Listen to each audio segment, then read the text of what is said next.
தரிசனமாலய தரிசனம். டான்சி தண்டீஸ்வரர் நகர் ஆஸ்திக சமாஜம் 5A 10வது main road, Thandeeswarar நகர், வேளச்சேரியில் அமைந்துள்ள ஸ்ரீ சுந்தர விநாயகர் ஆலயம் வேளச்சேரி சென்னை நகரின் ஒரு அங்கமாக அமைந்துள்ளது. பல நூற்றாண்டுகளுக்கு முன்னரே பரவலாக அறியப்பட்ட ஒரு கிராமம். இன்று கோட்டூர்புரம் என்று வழங்கப்பட்டு வரும் அன்றைய புலியூர் கோட்டம் என்னும் பகுதியின் வெளிச்சேரி என்று அறியப்பட்ட பகுதி வேளச்சேரி என்று மருவியிருக்கிறது. ஸ்ரீ ஐயப்ப தீட்சிதர் என்னும் மகான் இங்கு வாழ்ந்து பெரும் யாகங்கள் செய்தார் என்றும், அதனால் இக்கிராமம் சதுர்வேதி மங்கலம் என்றும் வேதஸ்ரேணி என்றும் அழைக்கப்பட்டதாகவும் அறிய முடிகிறது. இந்த ஊருக்கு பெருமையும் அழகும் சேர்ப்பவை இங்குள்ள பழமையான ஸ்ரீ செல்லியம்மன் கோவிலும், ஸ்ரீ யோக நரசிம்மர் ஆலயமும், ஸ்ரீ தண்டீஸ்வரர் கோயில் என்று வழங்கப்படும் சிவன் கோயிலும் ஆகும். அந்த வரிசையில் இன்று பிரசித்தி பெற்ற ஆலயமாக ஸ்ரீ சுந்தர விநாயகர் ஆலயமும் ஒன்று. சுமார் 45 ஆண்டுகளாக மிகச் சிறப்பான ஒரு வழிபாட்டு தலமாக விளங்கி மிகவும் வரப்பிரசாதியாக விளங்கி வரும் ஸ்ரீ சுந்தர விநாயகர் கோயில் கொண்டு அருள் பாலித்து வரும் இவ்வாலயத்திற்கு பல மகான்கள் அவ்வப்போது வந்து வழிபட்டு இக்கோயில் பக்தர்களுக்கு ஆசி வழங்கி சென்றுள்ளது குறிப்பிடத்தக்க செய்தியாகும். குறிப்பாக சிருங்கேரி மடாதிபதிகள், ஸ்ரீ காஞ்சி மடாதிபதிகள், ஸ்ரீ சகடபுரம் சங்கராச்சாரியார், ஸ்ரீ பெஷாவர் உத்திராதி, சோசலை மடாதிபதிகள், ஸ்ரீ ஸ்ரீ ஸ்ரீ முரளிதர சுவாமிகள் போன்றோர் அவர்களுள் சிலர். தமிழ்நாடு அரசு நிறுவனமான டான்சி நிறுவனத்தின் அதிகாரிகள் மற்றும் பல நிலை ஊழியர்கள் இணைந்து டான்சி நகரம் என்னும் நகரத்தை இன்றைய தரமணி விஜயநகர் சாலையின் இருபுறமும், அதாவது தெற்கிலும் வடக்கிலும் உருவாக்கினர். அதுபோல நகரத்தின் தெற்கே பல குடியிருப்புகளை உருவாக்கினார்கள்.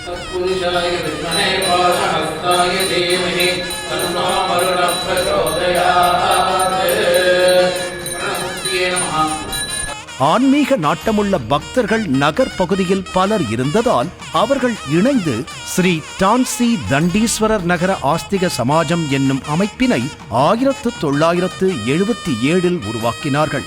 இந்த ஆஸ்திக சமாஜத்தின் முதல் முயற்சியாக ஸ்ரீ சுந்தர விநாயகருக்கு ஒரு ஆலயம் மிக எளிமையாக உருவாக்கப்பட்டு, பின் பக்தர்கள் மற்றும் ஊர் பொதுமக்கள் முயற்சியால் இன்று பிரம்மாண்ட விநாயகர் ஆலயமாக காட்சி தருகிறது ஸ்ரீ சுந்தர விநாயகர் ஆலயம்.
Namo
மூன்று நிலைகள் கொண்ட ராஜகோபுரம்.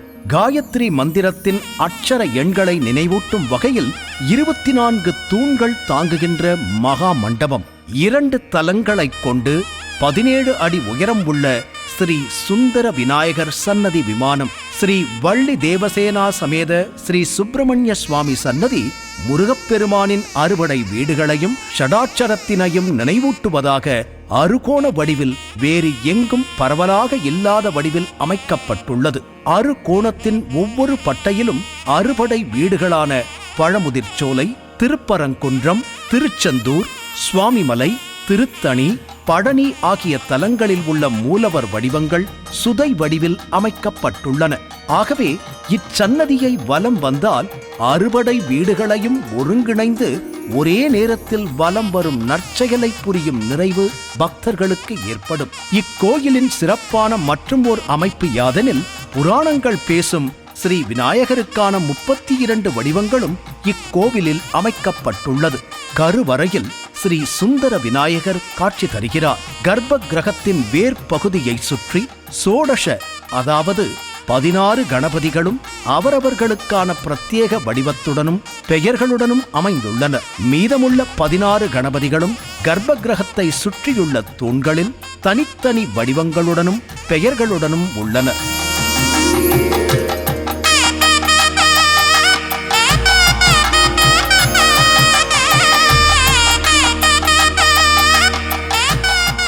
ஒவ்வொரு கணபதி வடிவத்திற்குமான பிரத்யேக வழிபாட்டு ஸ்லோகங்களும் உள்ளது. முழுமுதற் கடவுளான விநாயகர் தெய்வங்கள் யாவும் வழிபடும் தெய்வம். இயல், இசை, நாடகம், எழுத்து, கணக்கு, வழக்கு, தொழில், வியாபாரம், மாடு, மனை, வீடு என எதை ஆரம்பித்தாலும் இவரிடமிருந்தே தொடங்க முடியும். உன்னை நினைக்காமல் ஒரு செயலும் இல்லை, அதுவே உண்மை. மூஷிக வாகன மோதகஹஸ்த என்று விநாயகரை போற்றிப் பாடுவார்கள். தேவர்களும் கடவுள்களும் தங்களுக்கென்று ஒரு வாகனத்தை வைத்திருப்பார்கள். முருகனுக்கு மயில், சிவனுக்கு காளை, அம்மனுக்கு சிம்மம், பெருமாளுக்கு கருடன், விநாயகருக்கு மட்டும் மிகச்சிறிய மூஷிகம் எனும் மூஞ்சு. இதை தேர்வு செய்தது எதற்கு? விநாயகப் பெருமானுக்கு உரிய சிறப்பான நாள் விநாயகர் சதுர்த்தி. கஜமுகாசுரனை சம்ஹாரம் செய்ததால் விநாயகர் சதுர்த்தி கொண்டாடப்படுகிறது என்று சொல்கிறது விநாயகர் புராணம். யானை முகமும் தலையில் 2 கொம்புகளும் உடைய கஜமுகாசுரன் என்ற அரக்கன் அசுரகுருவான சுக்ராச்சாரியார் போதனைப்படி சிவபெருமானின் திருநாமத்தை சொல்லியபடியே பல ஆண்டுகள் கடுமையாக தவம் புரிந்தான். அவனது தவத்தை மெச்சிய ஈசன் அவன் முன் தோன்றி, என்ன வரம் வேண்டும் கேள் என்றார். அதற்கு அவன், ஈசனே, எந்த ஆயுதத்தாலும் எனக்கு மரணம் நேரிடக்கூடாது. ஒருவேளை வஞ்சக சூழ்ச்சியால் எனக்கு மரணம் நேரிட்டாலும் மறுபடி இன்னொரு பிறவி கிடைக்கக் கூடாது என்று வரம் கேட்டான் அசுரன். கொடுத்தார் ஈசன். வரம் பெற்ற அசுரன் சும்மாயிருப்பானோ? தனக்கு என்று ஒரு நகரத்தை நிர்மாணம் செய்து ஆட்சி செய்யத் தொடங்கினான். தேவர்களையும் முனிவர்களையும் கொடுமைப்படுத்தினான். அதோடு தேவர்களெல்லாம் தன் முன்னால் நின்று 3 வேளையும் தினமும் 1008 தோப்புக்கரணம் போட வேண்டும் என்று கட்டளையிட்டான். தேவர்கள் அனைவரும் வரிசையில் நின்று தோப்புக்கரணம் போட்டே அயர்ந்து விழுந்தனர். அதை பார்த்த கஜமுகாசுரன் ஆணவத்துடன் சிரித்தான். அவன் கொடுமையை தாங்க முடியாத தேவர்கள் விநாயகப் பெருமானின் முன் போய் நின்றனர். எங்களை காக்க வேண்டும் கணபதி என்று முறையிட்டனர். விநாயகப் பெருமான் மனமிறங்கி அவனுடன் போர் புரிந்தார். கடுமையான போர் நடைபெற்றது. விநாயகர் தன் கையில் உள்ள ஆயுதங்கள் துணை கொண்டு அவனுடைய படைகளை அழித்து விட்டார். ஆனால் அவனை கொல்ல முடியவில்லை. எந்த ஆயுதம் கொண்டும் இவனை கொல்ல முடியவில்லையே என்று விநாயகர் யோசித்தார். அப்போது தனது மகனுக்காக சிவபெருமான் குரல் கொடுத்தார். மகனே, அவனை எந்த ஆயுதங்கள் கொண்டும் கொல்ல முடியாது என்று சொல்லவே சற்றும் யோசிக்காமல் தனது வலது தந்தத்தை ஒடித்து கஜமுகாசுரனை வதம் செய்தார். நிலைகுலைந்து விழுந்த பெரிய யானை முகம் கொண்ட அரக்கன் மூஞ்சூராக மாறிப்போனான். அதை தனது ஞானக் கண்ணால் பார்த்தார் விநாயகர். ஞானம் பெற்ற மூஞ்சூரான கஜமுகாசுரன் விநாயகரின் பாதங்களில் விழுந்து வணங்கி அவரின் வாகனமான மூஷிகம் ஆனான். இனி அவன் கேட்டது போல பிறவி இல்லை. ஈசன் கணங்களின் அதிபதியாக விநாயகரை நியமித்தார். அஷ்டமா சித்திகளை வழங்கினார் பிரம்மதேவர். அதுதான் சித்தி புத்தி என்று சொல்லப்படுகிறது. பிரம்மதேவர் செயலால் மனம் மகிழ்ந்த விநாயகர், பிரம்மனே, வேண்டிய வரம் கேள் என்றார். பிரம்மனோ, என் படைப்பெல்லாம் தங்கள் அருளால் இடையூறு இன்றி நிறைவேற வேண்டும் என்று வரம் கேட்டார். வரம் அருளினார் விநாயகர். அதற்காக பிரம்மன் விநாயகருக்கு பூஜைகள் செய்து வழிபட்டார். பூஜையில் பிரம்மா அளித்த மோதகங்களை, கொழுக்கட்டையை கையில் எடுத்துக்கொண்டு உலகமெல்லாம் சுற்றி சந்திரலோகம் வந்தார் விநாயகர். யானை முகமும் ஒடிந்த தந்தமும் பெரிய வயிறும் கையில் மோதகமும் தாங்கி வரும் விநாயகரை பார்த்து பரிகாசம் செய்தான் சந்திரன்.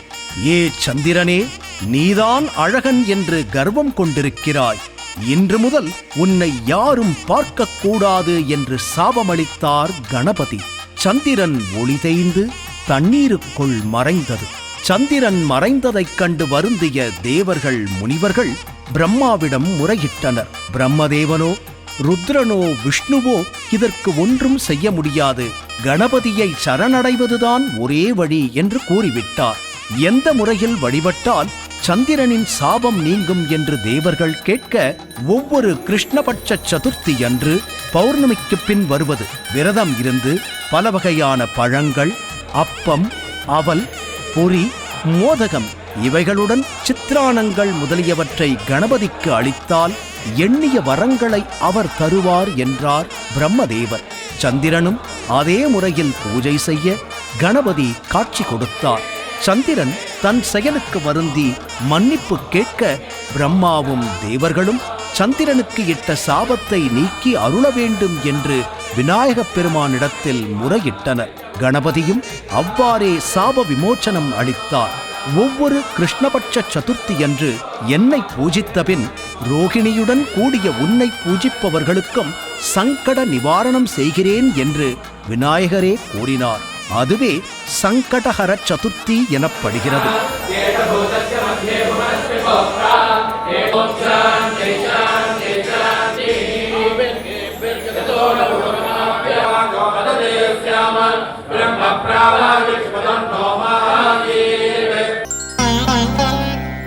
ஆண்டுதோறும் ஆவணி மாத சுக்லபட்ச சதுர்த்தி அன்று மண்ணால் ஆன என் உருவத்தை பொன்னால் செய்த பாவனையுடன் அமைத்து பல பூக்களைக் கொண்டு முறையாக பூஜித்தால் அவ்வாறு செய்பவனுக்கு வாழ்வில் வெற்றியையும் சகல காரியங்களில் சித்தியையும் அளிக்கிறேன் என்று சந்திரனிடம் விநாயகர் கூறியதாக சொல்கிறது புராணம். மேலும் சமந்தகமணி என்ற ரத்தினத்தின் காரணமாக பல அபவாதங்களுக்கு ஆளானார் ஸ்ரீ கிருஷ்ணர். கிருஷ்ணருக்கு நாரதர் இந்த கதையை கூற, ஸ்ரீ கிருஷ்ணர் சங்கடஹர சதுர்த்தி பூஜை செய்து வழிபட்டதாக சொல்கிறது புராணம். விநாயகருக்கான விரத நாட்கள் அநேகமாக சதுர்த்தி அன்றே வருவதை காணலாம். சுக்லபட்ச சதுர்த்தி, கிருஷ்ணபட்ச சதுர்த்தி என்று 2 சதுர்த்திகள் வரும். ஆடி மாதம் வரும் சுக்லபட்ச சதுர்த்தி நாக சதுர்த்தி என்றும், ஆவணி மாதம் வரும் சுக்லபட்ச சதுர்த்தி விநாயகர் சதுர்த்தி என்றும் வழிபடப்படுகிறது.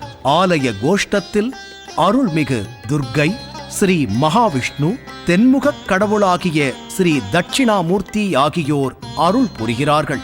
வள்ளி தேவசேனா சமேத ஸ்ரீ சுப்பிரமணிய சுவாமி சன்னதி மற்றும் அறுபடை வீடு முருகன் ஆகியோர் அழகுற காட்சி தருகிறார்கள். ஸ்ரீ ஆஞ்சநேயர் சேவை சாதிக்கிறார். ஸ்ரீ கருடாழ்வார் மற்றும் நவக்கிரக மண்டபம் அமையப்பெற்று உள்ளது. தினசரி பூஜைகள் சிறப்பாக நடைபெற்று வருகின்றன. குறிப்பாக இந்த ஆலயத்தில் நடைபெறும் திருவிழாக்கள் மாதந்தோறும் சங்கடஹர சதுர்த்தியும் ஆண்டுதோறும் ஸ்ரீ விநாயகர் சதுர்த்தி விழாவும் சிறப்பாக நடைபெற்று வருகிறது. ஸ்ரீ சுப்பிரமணியருக்கு மாதந்தோறும் கிருத்திகை அபிஷேக விழாவும் ஆண்டுதோறும் தைப்பூசம் மற்றும் வைகாசி திருவிழாவும் ஆடி மாதத்தில் பால்குட பெருவிழாவும் சிறப்பாக நடந்து வருகின்றன. ஒவ்வொரு பௌர்ணமியன்றும் ஆடி மாத வெள்ளிக்கிழமை மற்றும் தை மாத வெள்ளிக்கிழமைகளிலும் ஸ்ரீ துர்க்கைக்கு சிறப்பு சகஸ்ரநாம வழிபாடும், ஆடி மாதத்தில் திருவிளக்கு பூஜையும், புரட்டாசி மாதத்தில் நவராத்திரி சிறப்பு பூஜைகளும் சிறப்பாக நடைபெற்று வருகிறது. மார்கழி மாதம் முழுவதும் தினந்தோறும் தனுர் பூஜை சிறப்பாக நடந்து வருகிறது. வாரந்தோறும் ஸ்ரீ விஷ்ணு சகஸ்ரநாம பாராயணம் நடைபெற்று வருகிறது. குரு பெயர்ச்சி மற்றும் சனி பெயர்ச்சி நாட்களில் விசேஷ அபிஷேக ஆராதனைகள் நடைபெறுகிறது.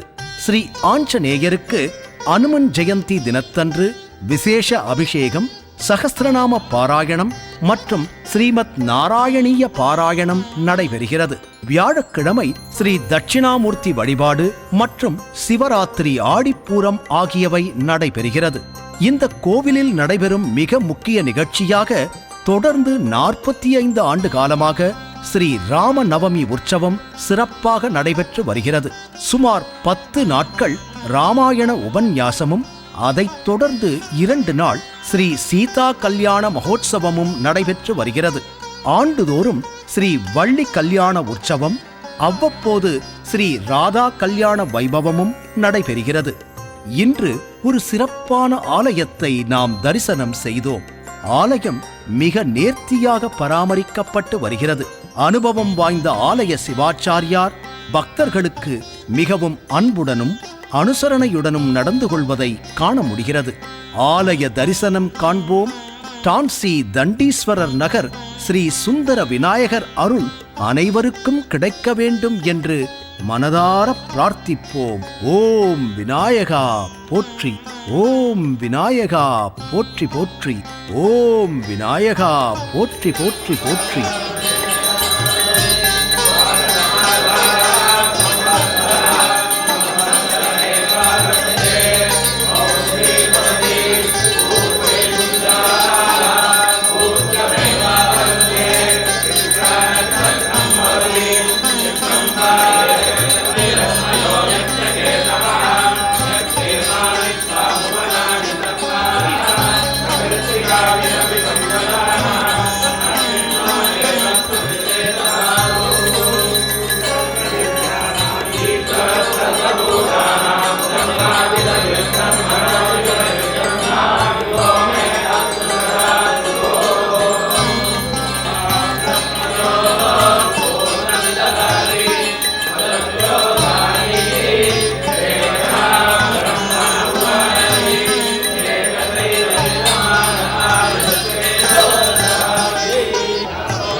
ஆன்மீக வீடியோக்களை தொடர்ந்து பார்க்க கடவுள் டிவி யூடியூப் சேனலை சப்ஸ்கிரைப் பண்ணுங்க.